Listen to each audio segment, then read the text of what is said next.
I'm Gab. He's Jules. The weather in London. Who cares? Because we're in Doha. And guess what, Jules? We've had our first we have our first semifinal set. Yeah. We have Argentina Yeah. and we have Croatia. Oh, I see what you did. Honestly, incredible night, all the way to penalties. You want drama? This is drama. Incredible. What a World Cup this is proving to be, because I don't think many expected the game against. I mean, you could have thought that Croatia would make it difficult for Brazil, which they did. But once Neymar scored that goal in added time, in extra time, sorry, you thought, okay, this is it now. They're going to go and win this. And instead, Croatia came back. And then when it's penalties, you can't bet against the Croatians on penalties. At the No, World you Cup. did it 4 for 4. Exactly, that's what they do. We're going to get into that game in a more granular way. Of course, I was there, and then later on, we're going to be talking about obviously Holland and Argentina. Also, that's a bit of a dramatic ending as well, you might say. Incredible. As well, looking ahead, England and France, Portugal and Morocco. So much to get into, but let's start with Brazil and Croatia, because this is the game where I was struck by Zlatko Dalic ahead of time, the Croatian manager, coming out and saying very clearly, he's like, well, I'm not saying it's 50-50, but Brazil, we're not rank outsiders, because you know what? Brazil has never played against a possession team like our team in this World Cup. They've never faced a midfield like ours, and he said, we have the best midfield in the tournament. You may agree or disagree that the trio of Luka Modric, Mateo Kovacic, and the Braz is the best. And he went out there with a game plan. The game plan was obvious, and you could see it in the first half, which I think ended up with Croatia with 52% possession. Their idea was, we control the ball, we slow the game down to have it at our pace, and you, Brazil, run around and get the ball off us. And that's exactly what they did, and you're right. And that was the perfect game plan, because the one thing that those Brazilian hates is running after the ball, having to chase the ball all the time. And you make an effort, and you run on the right, and then you run on the left, because Brozovic, Modric, and Kovacic move the ball so well. When you've got two good fullbacks as well in Sosa and Juranovic, they come, they play higher up, they help you in the build-up, so you go wide, and then the ball's still coming back. And two center backs who can pass as well. Yeah, true. And of course, Brazil still had enough of the ball to impact the game. It was not all for Croatia. But this tires you as well. It did. I think it very obviously tired them out. And what I found interesting is, now, look, let's be clear, right? Before Brazil fans jump on us, and they still had chances. Yeah, in the second half. But mostly in the second half. In the first half, and, we talk about managers reacting, and my supreme love for Tite. I think he's one of the best. I think he's going to go down as one of the true Brazil greats. But this game is on him. Completely. This game on him and the players. But, the players, sometimes they let you down. And we can talk about the mistakes he made later, and I think he made mistakes later. Yeah. But in that game, seeing poor Casemiro on his own, running around like a maniac, Lucas Paqueta, him in the packet, up against those three guys, plus Mario Pasalic, who would drop off as another sort of midfielder impersonating a winger, you just didn't see enough of the ball. And if you don't see the ball, then Vinicius and Rafinha and Richarlison, those guys aren't going to score if they don't have the ball. Yeah, and I can't believe he didn't change something early. I have to say, I was very surprised by how passive he was on the touchline. I'm not even saying make a change after half an hour, but maybe just tweak something in his own team to have a better impact. And I think because also of the Alexandro was not fit enough to start, so you had Danilo who's trying to come inside as a left back, an inverted left back, which didn't work. You had Eden Militao, so they didn't even help you when you had the ball. Yeah. So overall, it just fell so perfectly into Croatia's hand, and yet when Neymar scored, what is a wonderful goal, I think, because he's so sharp. The 2-1-2s are great. Before we get to the goal, before we get to the ball, Yeah. because you always, and I'm taking a page from your book, you always talk about the importance of substitutions to change games, right? So he did two things with his substitutions, which to me are just very weird. One is, you only have 3 substitution slots in a game. He brought on 3 players. He took off Richarlison for Pedro, and then at different times he took on Anthony. He took off Vinicius and Rafinha for Anthony and Rodrigo. And we can debate those. Yeah. But he did them all at different times, like 10 minutes apart. And so as a result, he had no slots left. Going into extra time, he only had 1 slot left, which I think is also, that's got to be a mistake. And who did he choose? for those substitutions. Well, this is the thing. He chose 3 guys who did the same thing as the people who were there before. It's like your plan B is stick to plan A, but just with different people. Yeah. And I'm sorry, and I also have to say something else here. Anthony and Rodrigo, in my mind, are not as good as Vinicius and Rafinha. Definitely. Plain and simple. Pedro, you can argue, probably not as good as Richarlison, but he gives you something different. He's got the size or whatever.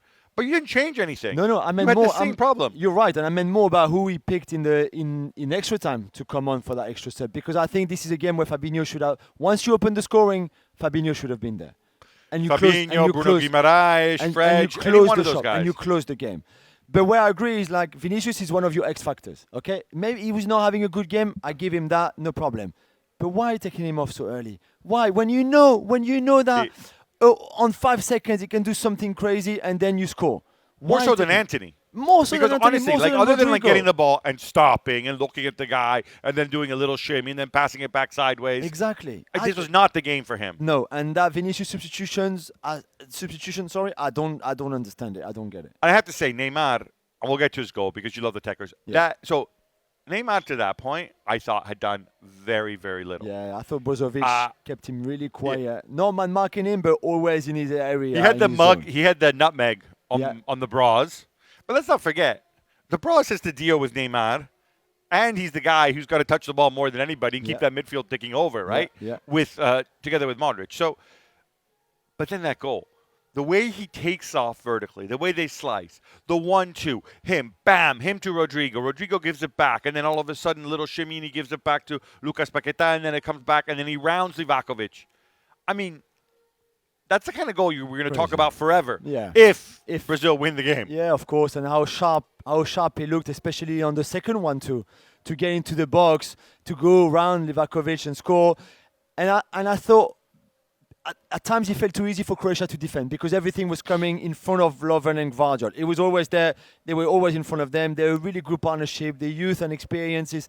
Gvardiol is an incredible defender and he's going to be an incredible defender. But it was too easy. However, if you had tested them a little bit more, instead of keeping going wide, which was clearly not working when you did it, maybe they should have tried a bit more of what Neymar was trying. And if you lose the ball there, it's not so hard. You can use your counter press. You can maybe get it back. But I think they should have tested them a little bit more by going straight at them. Literally straight at them. And raise the tempo. Make it uncomfortable for them. You've got players who can play. You've got a team of ballers. Yeah. And you know what? This would have been all the more important because if you think about it, Croatia played 120 minutes plus penalties. Brazil basically played 45 minutes against Korea, and that was it. Exactly. And then 3 minutes ago, this is the Italian in me, I'm sorry. You cannot concede a goal on the counter-tap in extra time. Impossible. It's just not possible. Impossible. This is unacceptable. You can give up a penalty in extra time. You can the other team can shoot from all the way out and your goalkeeper makes a mistake. All that can happen. Yeah. With 3 minutes to go, 1-0 up, you cannot concede a goal. And you know what? If you go back and you watch this again, it is 3-on-3. How is it possible? It's 3-on-3 also because somebody stops running. How is that possible? They commit so many players going forward. What, to score a second goal? Exactly. What is it? The away goals rule. What is it? Are you kidding me here? Why are you doing that? Are you all not experienced enough to say, like, let's see this game out? No problem. Let's hoof the ball into Saudi Arabia. I mean, whatever you want to do, but don't commit so many players going forward and left your defense exposed like that. And you know what? You said this on Chichi. This one for me, he should have been screaming at them before that even. I'm like, no risk. Don't take any risk. Don't even try to get into their box. Just keep the ball now for the next 3 minutes. Earlier in the game, you could think about adding a second. But at this stage, I actually genuinely think at that stage, so he started with Kramaric up front. Then he brought on Bruno Petkovic. And Petkovic is the prototypical, he's Mr. Bump. He's a big lump of a striker. Exactly. Apart from an insane Techers moment, which I don't know where he borrowed it from. Channeling his inner Buffal, perfect. Other than that, most of the time the ball just came near him and just bounced off him. He's like one of those like reverse magnets, right? Yeah. So they see him breaking. They see Orsic breaking. They're probably thinking, who's this dude down the wing? And nobody tracked back to help. And then the ball comes in the box and he swings a big left foot. Might have taken a deflection as well. And Alisson is beaten. You cannot concede like that. Impossible. This is so bad. This is so bad. And then it goes to penalty kicks. And I'm telling you, in that stadium, you felt the momentum head shifted. You knew, didn't you? You felt, Croatia are like, oh, wow, yeah, I relish these penalty kicks. You know, could tell. Livakovic. On TV, you could tell already, so I can just imagine for you in the stands what it must have been like. Dominic Livakovic, the Iceman, right, in between the sticks. He looks like he's like Mr. Cool. And the sequence begins, and you can tell Croatia, there's a reason they're 4 for 4. The big talking point, when Marquinhos goes up to take the penalty, which he missed, and I'm a huge Marquinhos fan. Yeah. Again, I don't think he took the penalty badly. It just hit the post and didn't go in, right? No, he had Livakovic going the wrong way. Yeah.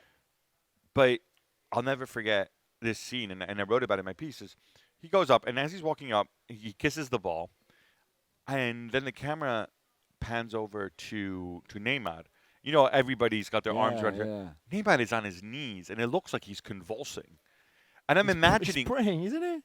Maybe he's praying in his own way. I don't know. But in Neymar's mind, either Marquinhos misses, and we're out of the World Cup, or Marquinhos scores, and then I have to go up and take the 5th penalty. Yeah. With all the pressure of my history, all the pressure, 200 million Brazilian hearts beating as one, that is a lot to take on. And that might not have been enough anyway because Rodrigo had already missed. Yeah. And why is Rodrigo starting the penalty shootout for Brazil? Can you explain? Can someone here explain to me how a 21 or 21 years or 22-year-old who is one of your subs, he's a sub for a reason because he's clearly not ready for that stage just yet. How you can put that pressure on him to go against a team and a goalkeeper who just won a penalty shootout, like literally 4 days before, who are very good at it, and we all know the stats and everything. Why is Rodrigo? Why is You're talking Neymar about the order. Yeah, why is not Neymar going first? Why I didn't not think someone about more that. experienced going first? Like Messi went first for Argentina, Van Dijk went first for Holland. It doesn't mean you're going to score, but at least it's those guys who go first. So Tite was asked about that after the game, and he came out and he said, well, you want your 5th penalty taker. The 5th penalty has the most pressure on it, so you want your 5th penalty taker to be your best penalty taker. It's like, yeah, but you got to get to it, right? Exactly. We saw it a few years ago with Portugal. Was it at the Euros and 20 whatever when Cristiano was number 5 and he never got to it. It's happened many, many times. It is a weird one, and in that situation, again, you could have had Neymar go first, or trying to think in terms of who else was on the pitch. Maybe not the best penalty takers. No, but Casemiro, for example, took one. You had Casemiro. You had Thiago Silva, who's not a great penalty taker, I think. No, that's for sure. Alisson's probably pretty good, but it would have been a better option. Alexandro's not a bad penalty taker. No. I don't know. I thought he felt, and looking at him, again, he was only on television, and you can't always base everything on body language, but it looked like Rodrigo could feel that pressure of, as you said, the whole Brazilian people all around the world on his shoulders. We got to give a lot of love to Croatia. We've given them a lot of love. We will give them love again when we do our next show, looking ahead, of course, to the semifinal. But nothing's going to take this away. 2 consecutive semifinals for a country the size of Croatia. I mean, that's next level stuff. Yeah, and I was at the Belgium game in the group stage where they could have been knocked out if Romelu Lukaku scores one of his chances. And this is what football is so magical in a way, is that they came that close of being knocked out. And they were still up somehow. No one really gave them a chance. Against Japan, it was a 50-50, but they could have lost that game too. They go into this game, no one gives them a chance at all. It's all about Brazil. It's all about Neymar. It's all about this, apart from Zlatko Dalic and that team and their staff and their own people. And yet they produce something like this. To come back into the game with 3 minutes to go in extra time after having played 120 minutes 4 days before is incredible. And then the penalties is their game anyway. It's special, and it's so fantastic to see Modric. I thought the Braz against Japan was probably their best player. Yeah. But here, apart from Livakovic, here, of course, it was all about Luka Modric. Well, thank you very much for watching ESPN on YouTube. For more sports highlights and analysis, be sure to download the ESPN app. And for live streaming, premium content, and let's not forget as well, ESPN FC 7 days a week. Subscribe to ESPN+.